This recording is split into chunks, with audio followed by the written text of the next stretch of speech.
Coach Nick here, and welcome to B-Ball Breakdown. Today we're going to work with Reggie Jackson on the court and talk about his favorite move, the step-back crossover. Why don't you show us how you do that? You just kind of get your defender rocking and leaning one way, and it's all about making a play. It's a crossover, it's simple, but with my God-given attributes, my 7-foot wingspan and my first step, my quickness, I'll just kind of get you leaning. I attack the basket, one hard dribble, like I'm going to go to the basket, and if I see you start turning your hips, I know it's time to pull it back.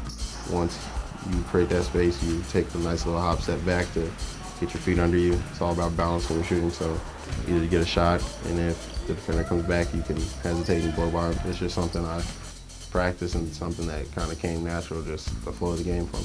It's kind of like everybody, you have your go-to move, it really doesn't get stopped too much. So it's just on you to make it happen.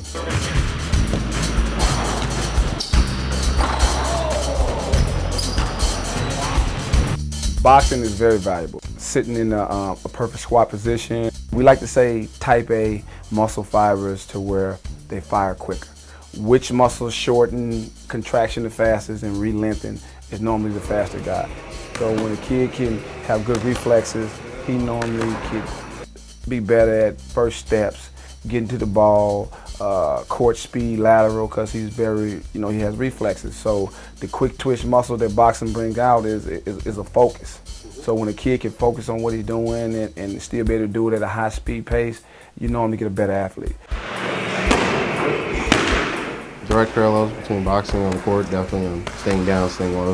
You see boxing, you have to be light on your feet, quick on your feet, ready to attack at any time, and that's what basketball is about. It's all about being on initiative and being first to strike, so even on defense or offense, and building our endurance, definitely core. The stronger core is the better your power translates from your lower body to your upper body, so everything in boxing definitely translates to basketball. Because you're always in a quarter squat. When you box, you're always in a quarter squat, so the butt's always back, knees behind the toes, so it puts you in an athletic stance no matter what. So, and that's the same thing derived from basketball players. We always need them in a good low position. I believe it helps me get around screens, boxing, but it's just, like I said, being aggressive, being ready to take a blow, being ready for the unexpected. My dad was a big guy, my family's kind of big, and I was on the skinny side, my shoulders starting to broaden out. And the weight wasn't coming there yet, but I got to college, took lifting as serious as I could, dieting, sleeping. It's hard in college, but getting naps, and from probably when I went in as a freshman, I was about 175. Now I'm at 210, so in 3 years, putting on a lot of weight, but healthy weight, muscle, and I'm more explosive than I've ever been, and just a better player for it. Reggie is a big guard. He's normally a larger guard than more guards you'll see, as the Derrick Roses and those guys who are like 185 to 190 pounds, or your smaller guards in like a Jordan Farmar, which would be like a Bill 75.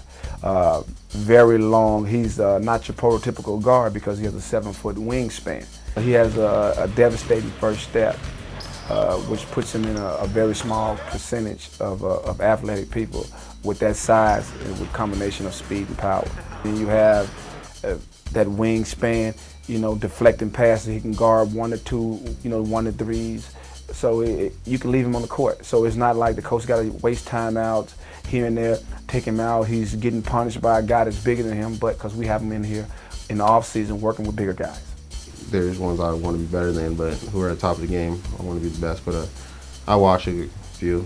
Teammate Russell Westbrook, I watch how he uses his athleticism, especially more when he's under control and he sees when things happen. His explosiveness is second to none.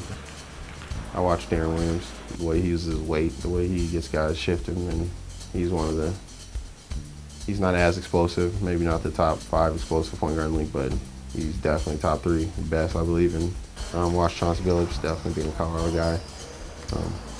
Wanted to shoot like him, percentage-wise, and just play the game like him. Like I said, not an elite athlete, but I watch about every point guard, and especially Chris Paul. I've gotten so much better, I feel, watching him off pick and rolls and kind of emulating what he does and just using it to my ability and taking my own things. And I've even watched Kyrie Irving, the hype. I want to see if he's going to be as good as everybody said, but what do you think? He's the most ready point guard already in our class. I knew the only way to keep playing was to play in the NBA, so I've always just wanted to keep playing this game as long as I could. Don't forget, it's not a channel, it's a conversation. You in.